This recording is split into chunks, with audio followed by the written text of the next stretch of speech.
हमारी बेटी इस प्रकार हमारी बेटी आगे बढ़ सकती है। आगे बढ़ सकती है। आपको सोचना चाहिए, आपको सोचना चाहिए, प्रभाव से तुरंत प्रभाव से ये कोटा बढ़ाया जाए। ये कोटा घटाया जाए। तो क्या सवाल बकाया है जो केस सवाल बकाया है किया जाए। वो भी दिया जाए। हम सोचेंगे, नहीं तो हम सोचेंगे, बेटियां सोचेंगी हम सब बेटियां सोचेंगे कि आपका नारा झूठा है।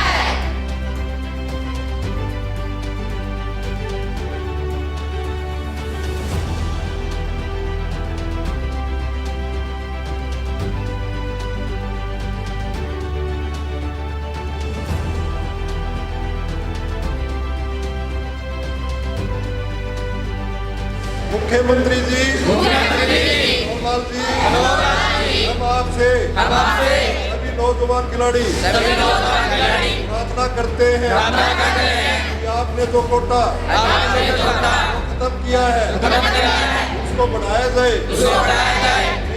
नहीं तो हरियाणा प्रदेश के अंदर पूरे देश के अंदर सबसे ज्यादा खिलाड़ी पैदा करता है। वो खिलाड़ी पैदा होने बंद हो जाएंगे। रोटी का लाला पड़ जाएगा। सब किसान मजदूर के बेटे हैं। आप लोगों का सरकार का फर्ज बनता है। दोबारा वापस लिया जाए। कोटा 3% से नहीं तो पूरे हरियाणा प्रदेश के नौजवान जा सकते हैं। आप देख रहे हैं हरियाणा न्यूज 24, जहां हर खबर मिले सच के साथ। नमस्कार, स्वागत आपका हरियाणा न्यूज 24 पे। मैं हूं मुन्ना लांबा, मेरे सहयोगी प्रिंस लांबा के साथ हम मौजूद आज बॉक्सिंग क्लब भिवानी में, और तस्वीर दिखा देते हैं।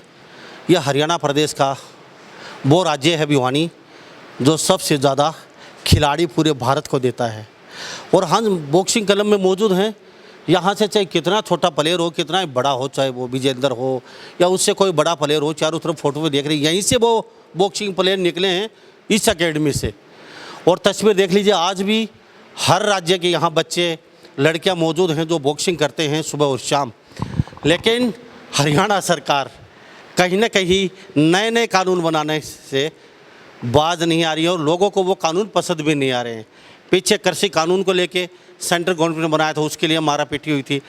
21 साल की, चाहे वो शादी की लड़कियों की बात करो, चाहे वो 21 साल के शराब पीने की बात करो क्लब में बैठे, चाहे वो अभी खेल जो नीति थी पहली उसको तोड़ के नई जो स्कीम लेके आए हैं कि कितना भी ओलंपिक का बड़ा खिलाड़ी हो उसको सिर्फ चपरासी की नौकरी मिलेगी। तो ओलंपिक का खिलाड़ी चाहे वो PhD कर रखी हो, चाहे कुछ वो मेडल लेके आएगा, उसको PN की ही नौकरी मिल पाएगी। तो ये जितनी बच्चियां हैं देश का भविष्य हैं। और देशा में देश हरियाणा, जहां दूध दही का खाना, यहाँ के बॉक्सिंग और पंच में बड़ा दम होता है मुक्के में, और ये वो मुक्का है पूरे वर्ल्ड को हिलाता है यहाँ से। तो तस्वीरों में देख लीजिए, मेरे साथ द्रोणाचार्य कोच जगदीश जी खड़े हैं जो अवार्ड से सम्मानित हैं। मेरे साथ कमल मेंढी जो प्रधान जी है बहुत पुराने, यहाँ संरक्षक हैं यहाँ के, ये मौजूद है, कोच भी मौजूद है, सारे बच्चे मौजूद हैं। तो इनसे बारी बारी से जानते हैं। पहले जगदीश जी मैं आपसे जानता हूँ, फिर बच्चियों के पास आएंगे। सरकार नया कानून लेके आ चुकी है, तो इन बच्चियों के चेहरे लटके हुए हैं, ये खाली PN चपरासी लग पाएंगी, कैसा लग रहा है, क्या कहेंगे? हरियाणा सरकार ने जो खेल नीति में बदलाव किया है वो बहुत निंदनीय है। ये जो लड़कियां खड़ी हैं इनमें 3 तो वर्ल्ड चैंपियन हैं जिन्होंने दुनिया में परचम फहराया है, जीत के स्वर्ण पदक जीता है इन्होंने विश्व मुक्केबाजी में। और ये मेरे सामने खड़ी है सोनिया, ये विश्व की सिल्वर मेडलिस्ट है, 2 नंबर की खिलाड़ी रही है रैंकिंग में भी, विश्व रैंकिंग में। इसको जूनियर कोच की नौकरी ऑफर की गई हरियाणा सरकार द्वारा। पहले फाइल चली थी सीनियर कोच के लिए, वो गजटेड में आता है। ये गई दौड़ी चंडीगढ़, 2-3 चक्कर लगे, इसने लेटर पढ़ा नहीं। वही मंत्री जी ने इसको पत्र दिया था, संदीप जी ने, घर आके पढ़ा तो उसमें जूनियर कोच लिखा था। इसने वो पत्र पाड़ के फेंक दिया। एक विश्व स्तर का ओलंपिक लेवल का खिलाड़ी अगर जूनियर कोच लगेगा या क्लास 4 में लगेगा, ये हमारे प्रदेश के लिए शर्म की बात है। अभी जो वर्तमान सरकार है इसको 8 साल होने को जा रहे हैं, इन्होंने किसी भी उसमें विभाग में जो नौकरियां निकाली उसमें खेलों का कोटा दिया ही नहीं। ये घोषणा तो अभी की है, समाप्ति तो अभी की है, लेकिन इन्होंने इंटरनली समाप्त उसी दिन कर दी थी जिस दिन खट्टर साहब ने शपथ ली थी सीएम पद की। इस सरकार ने जितनी भी वैकेंसी निकली हैं, किसी में भी आप दिखा दो कि 3% खिलाड़ियों का आरक्षण दिया गया हो, चाहे वो हरियाणा पुलिस की बात हो, सिपाही की बात हो, सब इंस्पेक्टर की बात हो, डीएसपी की बात हो, किसी में भी खिलाड़ियों को कोई कोटा दिया ही नहीं गया। ये विधिवत घोषणा तो अभी हमारे जो जो चीफ सेक्रेटरी हैं उन्होंने की है, लेकिन उन्होंने इंटरनली पहले ही ख़त्म कर दिया था इस कोटे को। तो इस सरकार की नीति खिलाड़ियों के प्रति सही नहीं है, खाली ये जुमलेबाजी की सरकार है। धरातल पे खिलाड़ियों के लिए कोई स्कीम लागू नहीं की जा रही है। आपको एक एग्जांपल बताऊंगा, 2017 से लेकर अभी 2022 है, जो खेल खिलाड़ियों को पुरस्कार दिए जाते हैं हरियाणा में, भीम अवार्ड है राज्य स्तर का पुरस्कार, अभी तक नहीं दिए गए हैं। अभी घोषणा की है, कमेटी बना के घोषणा की गई है, लेकिन वो अभी बांटे नहीं जा सके हैं। कभी कोरोना का बहाना होता है, कभी दूसरे का बहाना होता है। कोरोना काल में बंगाल में चुनाव हो सकते हैं, यूपी में चुनाव हो सकते हैं, मध्य प्रदेश में सरकार गिराई जा सकती है, लेकिन एक छोटा सा फंक्शन जिसमें 12 से 11 खिलाड़ियों को पुरस्कृत किया जाना होता है, वो कोरोना का बहाना बना के सरकार टाल देती है। तो आपके पास क्या कहेंगे बेटा नीति को लेके? अभी जो पुरानी नीति खत्म हो चुकी, अब आप कितनी पढ़ लिख लीजिए, आप पूरे विश्व की प्लेयर हैं। जी, मैं वर्ल्ड सिल्वर मेडलिस्ट हूँ। जैसे जगदीश कोच साहब ने बताया, मैंने अप्लाई किया 2018 में और 3 साल बाद उन्होंने मुझे बुलाया मुझे ज्वाइनिंग लेटर देने के लिए, बट मैंने वहाँ नहीं चेक किया। उसकी बजाय मुझे घर आके पता चला कि मुझे जूनियर कोच दिया गया है। पॉलिसी के हिसाब से मैं सीनियर कोच अपॉइंटेड होनी थी हरियाणा में, बट वो नहीं दिया उन्होंने, तो मैंने वो ज्वाइन नहीं किया। बट जो खिलाड़ियों के लिए इन्होंने जो पॉलिसी बनाई वो 3% ख़त्म करके, जो खिलाड़ियों के लिए बहुत दुख की बात है। खिलाड़ी क्या करेंगे अगर एक गरीब परिवार से आके वो स्पोर्ट्स में आते हैं? क्या सबसे फर्स्ट प्रायोरिटी उनकी होती है जॉब। अगर वो जॉब ही नहीं मिलेगी तो आगे कैसे बढ़ेंगे? आने वाली जो हमारी युवा पीढ़ी है उनके लिए बहुत ही दुख की बात है।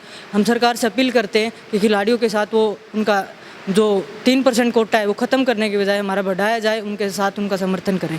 जी क्या कहेंगे? मैं यही कहना चाहूँगी। नाम क्या है? साक्षी। मैंने 3 बार वर्ल्ड चैम्पियनशिप में गोल्ड मेडल जीता है और मुझे अभी तक कोई नौकरी नहीं मिली है हरियाणा सरकार द्वारा। और जो 3% खेल कोटा था वो भी अभी ख़त्म कर दिया गया है सरकार द्वारा। जो रिजर्वेशन था, हम खिलाड़ी पूरे दिन मेहनत करते हैं तो हमें पढ़ाई का मौका नहीं मिलता। हम इतने अच्छे नहीं होते कि जनरल में हम उनके साथ कम्पीट कर सकें। तो हमें 3% जो खेल कोटा था उसको और बढ़ाना चाहिए, जिससे हम सबको नौकरी मिल सके। तो ये सरकार ने हमारे साथ बहुत गलत किया है। हम चाहते हैं कि इस खेल कोटे को और बढ़ाया जाए, ना कि ख़त्म किया जाए। तो सारी बच्चियों का मुंह लटका हो। हाँ जी। जी क्या नाम? तमन्ना। Asian championship? हाँ जी। अच्छा कोच को एशियन चैंपियनशिप में हाँ जी, कौन गोल्ड। सा रहे? गोल्ड। तो क्या कहेंगे आप आज? आज हमने सुबह खेल मोर्चा किया था, इसी के लिए किया था। सरकार का ये जो फैसला है बिल्कुल गलत है। जो गरीब परिवार से बच्चे आते हैं, सुबह शाम मेहनत करते हैं, तो अब नौकरी नहीं मिलेगी तो फिर उन मेहनत का क्या फ़ायदा। सरकार को 3% ये ख़त्म करने की बजाय कुछ ना कुछ बढ़ाना ही चाहिए। मैं बस यही कहना चाहती हूँ। तो सर विकट समस्या आ चुकी है, सभी लड़कियों के चेहरे उतरे हैं और मैं लड़कियों के पास दोबारा लौटता हूँ। सर आपसे जान लेते हैं, बोले क्या कहेंगे? देखिए लांबा साहब, बड़ा दुर्भाग्य है इस बात का कि सरकार कहती है कि 65% नौजवानों की जनसंख्या है पूरे देश के अंदर, और हरियाणा एक ऐसा प्रदेश है जिसके हर खेल में सबसे ज़्यादा खिलाड़ी होते हैं। और मैं गर्व के साथ एक बात कहना चाहता हूं कि हरियाणा प्रदेश ऐसा प्रदेश है, अर्जुन अवार्ड उसी को मिलता है जो सर्वश्रेष्ठ खिलाड़ी होगा। सबसे ज़्यादा अर्जुन अवार्डी हरियाणा प्रदेश से हैं। एक तरफ तो कहती है हम नशे को रोकेंगे, नौजवान नशे में नहीं जाएंगे। नशे को एक ही चीज़ रोक सकती है, वो खेल। अगर खेल को बढ़ावा सरकार ना देगी तो सरकार दोगली बात कर रही है। मैं मानता हूं इसमें प्रधानमंत्री जी को बिल्कुल नोटिस लेना चाहिए। और एक कल वहाँ बम्बई के अंदर सबसे सर्वश्रेष्ठ हरियाणा प्रदेश को मिला है कि हरियाणा प्रदेश के खिलाड़ी सबसे ऊपर हैं। वहाँ यहाँ का मंत्री को बुला के, संदीप सिंह जो अपना आप एक बहुत अच्छा खिलाड़ी रहा है हॉकी का, उसको बुला के इनाम ले रहा है। उसी टाइम उस इनाम को वापस कर देना चाहिए था। कह रहा है कि हरियाणा के साथ अन्याय हो रहा है, मैं इनाम ले नहीं लूँगा। तो खेल मंत्री खिलाड़ी होते हुए भी चुप बैठा है, ये बड़े दुर्भाग्य की बात है। इससे बड़ा दुर्भाग्य नहीं हो सकता। तो यह हरियाणा प्रदेश कहीं न कहीं नशे की गर्त में चला जाएगा अगर ये इस तरीके से खिलाड़ियों के साथ होता रहा। तो सरकार आई थी, बड़े बड़े दावे किए थे, लड़की बचाएंगे, लड़की पढ़ाएंगे, खेलेगा इंडिया, आगे बढ़ेगा इंडिया। लेकिन यहाँ देख लीजिए तस्वीरों में, क्या कहेंगे बेटा, क्या नाम? मेरा नाम रितिका है और मैं जो ये स्पोर्ट्स कोटा ख़त्म किया है हरियाणा में, ये स्पोर्ट्स वालों के लिए बहुत गलत किया है। ये घटाने की जगह बढ़ाना चाहिए। अगर युवा पीढ़ी ऐसे ही, अगर सरकार ऐसे ही करती रहेगी तो युवा पीढ़ी आगे कैसे बढ़ेगी। सरकार हरियाणा में सबसे ज़्यादा मेडल है, सबसे ज़्यादा प्लेयर है और इनका कोटा ख़त्म करने की जगह बढ़ाना चाहिए। Thank you. तो सरकार आई थी, वादे करके आई थी बेटियों का, और बेटियों के दम पे सरकार बना लिया। अब बेटियों के लिए अल्लाह जैसे सब कहते हैं बेटी पढ़ाओ बेटी बचाओ, तो जब बेटियों को, स्पोर्ट्स पर्सन को, उसी को आगे नहीं बढ़ाया जाएगा तो कैसे होगा। सबका एक सपना होता है कि पहले मेडल लें फिर अपना फ्यूचर सिक्योर करें। जब जॉब लगती है तो आगे उनका फ्यूचर सिक्योर हो जाता है। तो सरकार को ये खेल कोटा वापस कम करने की जगह बढ़ाना चाहिए। तो ये सभी की आस है। और कुछ बच्चे मेरे साथ मौजूद हैं। कहाँ से आए हो? मैं भिवानी से। भिवानी से। तो क्या लग रहा है, अभी तो आपका कोटा और घटा दिया, इससे हमारा समाज नशे की तरफ ज़्यादा जाएगा, क्योंकि अगर नशे को कोई चीज़ रोक सकती है तो वो सिर्फ खेल है। और खेल कोटा बंद कर दिया तो गरीब परिवार से जो बच्चे आते हैं उन्हें तो नौकरी मिलनी नहीं, तो वो नशे की तरफ ही ज़्यादा जाएंगे। इससे ये बहुत गलत बात है। तो ये सरकार को इसको 3% कोटा जो घटाया है इसको घटाने की बजाय इसको बढ़ाना चाहिए। ये बहुत गलत किया है सरकार ने। तो सर कुछ लग रहा है सरकार के कानून में जू रहेंगे कि क्यों सरकार के कानून आते हैं वो हिटलरशाही कानून आजकल लग रहा है ऐसा, क्योंकि बच्चियों के साथ अन्याय देखिए 3 नंबर की चैंपियनशिप आज तक यहाँ पे खड़ी है सर, नौकरी तक नहीं मिली इस बच्चे को। मैं वही तो कह रहा हूँ, जब नौजवान उठता है, इनकलाब बोलता है और अपने हकों के लिए, तो बड़े से बड़ी सरकार झुकी है। इसको भी झुकना पड़ेगा, अपनी क्रिकरी करा के झुकना पड़ेगा। अभी मैं कहता हूँ अभी भी टाइम है, कहना चाहिए भाई गलत लेटर जारी हो गया, हमारी ऐसी कोई मनसा नहीं थी। और गेलन जो कैश अवार्ड है, जैसे जगदीश कोच साहब ने बताया, कैश अवार्ड अब तक नहीं मिला है, तो बुला के कैश अवार्ड भी देना चाहिए। हरियाणा प्रदेश का श्रेष्ठ खिलाड़ी को इनाम मिलता भीम अवार्ड, वो टाल मटोल करके उसमें पॉलिसीबाजी अड़ा के वो नहीं दे रहे। तो मैं मानता हूँ झुकना तो पड़ेगा। हम सब मिलकर पूरे प्रदेश में प्रदर्शन करेंगे और एक बहुत बड़ा प्रदर्शन चंडीगढ़ में करेंगे, जिसमें जगदीश कोच साहब भी होगा, विजेंद्र भी होगा और अन्य खिलाड़ी होंगे अलग अलग गेमों के। वहाँ प्रदर्शन करेंगे और सरकार को झुकना पड़ेगा। अब देखते हैं 5 दिन में झुकती है या 1 महीने में झुकती है, झुकाएंगे जरूर। तो ये देख लीजिए, सरकार को चुनाव लड़ने की फुर्सत है, वहाँ पे कोरोना छुट्टी पे चला जाता है, और जहां सरकार रैली करती है वहां भी कोरोना छुट्टी पे चला जाता है।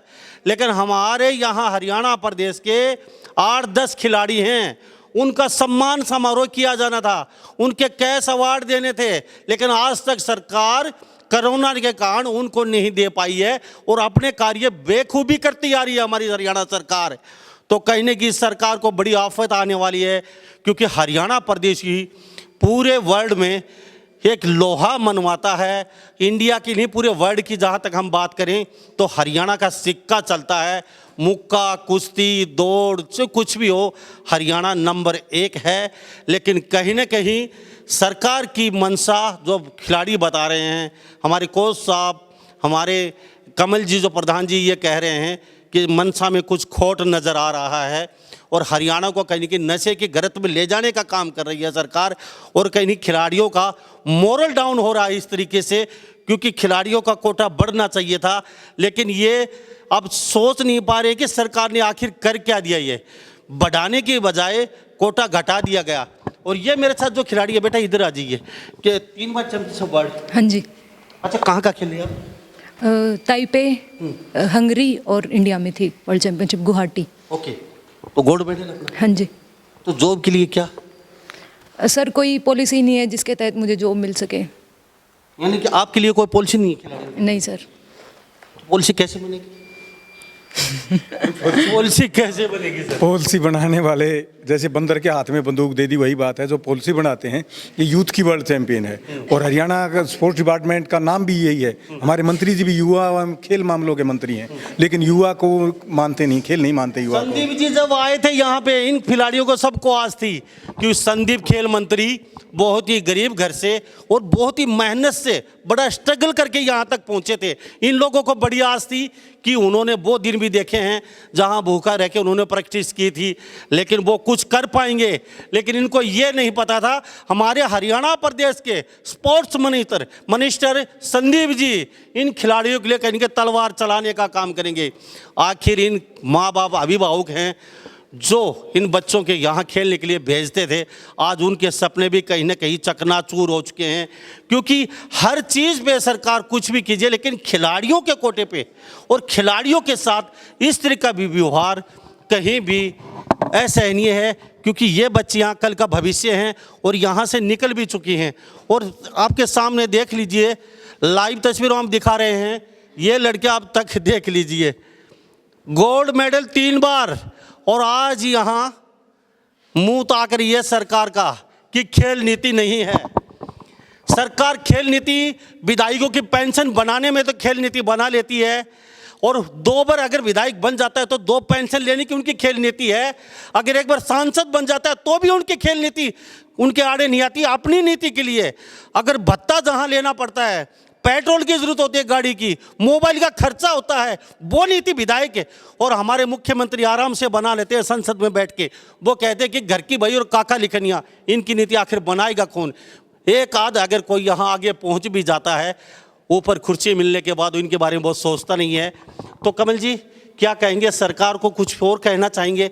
इनके सबके चेहरे उतरे हुए हैं और हरियाणा प्रदेश में यही खिलाड़ी नहीं है, इस तरीके के बहुत ऐसे खिलाड़ी हैं जो उनको आस थी, बड़ी उमंग थी। आज इतनी हुम्मस भरी, मेरे खुद के यहाँ पसीने आए हुए हैं, और इतनी गर्मी में, इतने तापमान में ये जो बच्चे हैं लगातार 2-2 घंटे यहाँ, यानी कि ईंट की मतलब अग्नि की भट्टी में तब के बच्चे इतनी प्रैक्टिस कर रहे हैं। तो क्या कहेंगे? बहुत देखो बेरोजगारी कितनी है, उस बेरोजगारी दूर करने के बजाय सरकार ऐसी नीति बना रही है कोई अप्लाई ना कर सके जी। अब ये खिलाड़ी जो हैं ये मजदूर के, किसान के और बिल्कुल जो गरीब आदमी वहाँ से घर से अपने प्रैक्टिस करते हैं। क्योंकि इनकी बेचारे साइकिल पर जा के यहाँ तक आते हैं, 20-20 किलोमीटर तक, सुबह भी आते हैं शाम को भी आते हैं, और कोच भी पूरी मेहनत करते हैं। और इनकी क्वालिफिकेशन भी ऐसी बात नहीं है जो सरकार ने नियम बना रखे उसको पूरा नहीं करती, उसको पूरा कर रहे हैं। उसके एक्स्ट्रा इनके पास खेल गतिविधियां हैं और उसके बाद में सरकार नहीं दे रही। तो मैं कहता हूँ जिस पर उड़ता पंजाब था ना, जो नशे की बात करते थे कि नशा वहाँ पंजाब में घर घर हो गया, अगर सरकार नहीं चाहती तो हरियाणा जो प्रदेश खेलों में 1 नंबर पर था, तो अगर ऐसी नीति रही तो हरियाणा प्रदेश दोबारा जो नीति की बात पंजाब के साथ इनका हो जाएगा। और मैं मानता हूं कि सारे के सारे नौजवान करेंगे क्या, उनको नौकरी मिलेगी नहीं, और बेचारा इतना खर्चा करके प्रैक्टिस करते हैं, आते जाते हैं, तो क्या करेंगे? वो दूसरी तरफ जा सकते हैं, नशे की तरफ जा सकते हैं, या वो दूसरे तरीके से शॉर्टकट से पैसा कमाने के लिए, जिसको हम गुंडागर्दी कह सकते हैं, वो भी इन बच्चों में आ सकती है। तो बेटा आप कहाँ से आते हैं? भिवानी से ही। अच्छा, आपके माँ बाप क्या काम करते हैं? डेयरी है, दूध की।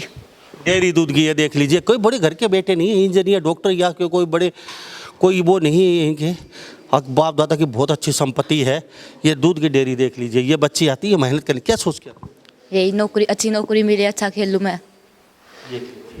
कुछ और बच्चे उनसे जान लेते हैं। बेटा कहाँ से आते हैं? भिवानी से ही। अच्छा, क्या करते हैं माता जी पिताजी? पापा बैंक मैनेजर हैं। चलो आपका चल जाएगा काम। आप? मैं जीन से। अच्छा, जीन से। माँ पिताजी क्या करते हैं? पापा फार्मर है, मम्मी हाउस वाइफ है। देखिए जी, किसान है इनके पिताजी भी, और जीन से यहाँ बेटी आई हुई है। कुछ सपने इनके माँ बाप के होंगे। जो किसान है इनके पिताजी। अच्छा, जमीन कितनी? 1 एकड़। 1 एकड़? 1 एकड़ जमीन के मालिक हैं इनके पिताजी। तो आप तस्वीरों में देख लीजिए, हम सरकार को आईना दिखा रहे हैं। ऐसी ऐसी बेटियां, यानी कि ये वही बेटियां हैं। आपने वादा किया था, खेलेगी बेटी, आगे बढ़ेगा इंडिया, डिजिटल इंडिया, बड़े बड़े सपने दिखाए थे। आप बेटा कहाँ से आते हैं? अहमदाबाद। अहमदाबाद से। बेटा माँ और पिताजी क्या करते हैं? पापा ICICI बैंक मैनेजर है। ओके, तो बॉक्सिंग सीखते हैं, चलो अच्छी बात है। अच्छा, और बेटा आप कहाँ से आते हैं? तो शाम से। अच्छा, क्या माँ क्या पिताजी क्या करते हैं? फार्मर है। ये भी फार्मर है। जमीन कुछ ज़्यादा है आपकी? नहीं। कितनी? 2 किले। 2 किले जमीन के, देख लीजिए आप तस्वीरों में। तो सरकार, मुख्यमंत्री जी देख लीजिए, आप उलूल जुलूल जो रूल एंड रेगुलेशन लगाते हैं, ये कहीं ना कहीं खिलाड़ियों की जिंदगी ना लीलने, कहीं ना कहीं हरियाणा प्रदेश जो खेलों में नंबर 1 था, कहीं नशे में 1 नंबर ना हो जाए। जब ये खिलाड़ी बाहर विदेश में तिरंगा झंडा लहराते हैं, आपका सीना चौड़ा करते हैं और आप यहाँ पे आते हैं, इनको कंधों पे बिठाते हैं और बड़ी बड़ी घोषणाएं करते हैं, लेकिन वो घोषणाएं सिर्फ 24 घंटे के लिए होती हैं। उसके बाद धरातल पे वो ही 3 पात, यानी कि इनके कोई सुनने वाला नहीं है। हम फिर चलते चलते कहेंगे हरियाणा प्रदेश की सरकार को ये रूल एंड रेगुलेशन खिलाड़ियों को देखते हुए वापस करने चाहिए, क्योंकि यहाँ एक खिलाड़ी की बात नहीं है, 2 खिलाड़ियों की बात नहीं है, पूरा हरियाणा प्रदेश के में हर जिले में हर घर में एक प्लेयर निकलता है और वो प्लेयर बड़ी मेहनत से निकलता है। अपनी ज़मीन बेच के माँ बाप अपना सब कुछ गिरवी रख के बच्चों को यहाँ भेजते हैं, और आपने इतना अच्छा कानून बना दिया कि आगे से कोई बच्चा नहीं खेल पाए। तो कुछ बेटे हैं मेरे साथ। आप कहाँ से आते हो भाई? मैं यूपी जौनपुर से हूँ। अच्छा, क्या करते हैं माता? फार्मर है सर। फार्मर है, तो कैसे काम चला पाओगे? रूल तो बहुत अच्छा आ गया अभी सरकार का। तो सर तो घर में तो बहुत ज़्यादा प्रॉब्लम होंगी। वैसे भी तो घर वाले इतने ज़्यादा पैसे इकट्ठे करके, थोड़े थोड़े पैसे इकट्ठे करके हम लोग को देते हैं।